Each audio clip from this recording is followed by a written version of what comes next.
And for more on this, we're joined by Dennis-Kenji Kipker in Frankfurt. He's a research director at the Cyberintelligence Institute. Welcome back to the program, Dennis. Now, Bitcoin has had quite the run this week, jumping more than 20% to over $75,000.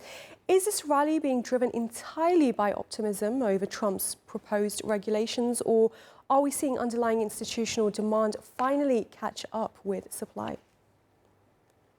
I personally would say what we currently see, it's a mix of both. So not one single cause we have here. Trump's public push for this Clarity Act, of course, gives the market some kind of clear news trigger.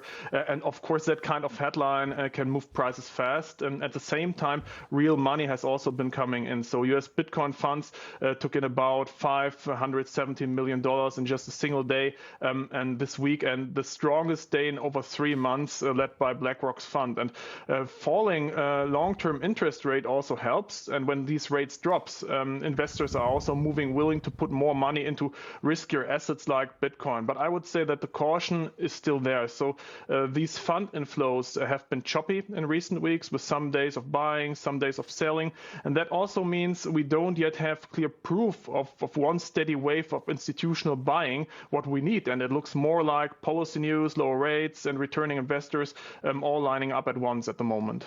Now, some analysts say investors should be positioned for a move to $100,000 by the end of this year. Do you think that's a realistic outlook?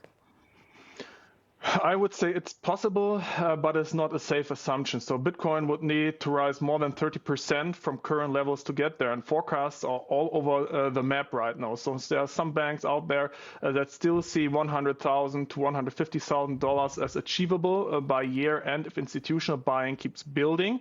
Other more cautious estimates closer to $85,000 to $120,000. And one big bank, Citigroup, recently lowered its outlook and stopped assuming steady new money will keep flowing into Bitcoin funds, which shows real disagreement among professional forecasters. And I would say a lot depends on this Clarity Act actually becoming law. And prediction markets currently put the odds of that happening this year at only around 1 in 5, so down sharply from earlier this year. So the biggest catalyst behind the $100,000 case is still in doubt. Right, and President Trump claims his Clarity Act will trigger a revolution in finance. And with the bill establishing clear federal oversight and insolvency protections, how quickly could we see traditional Wall Street banks fully integrating blockchain technology into their daily operations? Yeah, it's important to note the bill has not passed yet. As you mentioned, it still needs a Senate procedural vote in September that requires at least 60 votes, and Republicans hold 53 seats. So at least 7 Democrats will need to join. And after that, it would still need to be reconciled with the House version and signed by the president. So revolution, as Trump announces, is only a long-term sales pitch, not something happening this year. And even in best case scenario, passage is only the first step. And banks generally move very slowly, carefully with new technology, building compliant custody systems, staff training, internal controls. For a new asset class, realistically takes several years, not months, even after the legal rules are settled.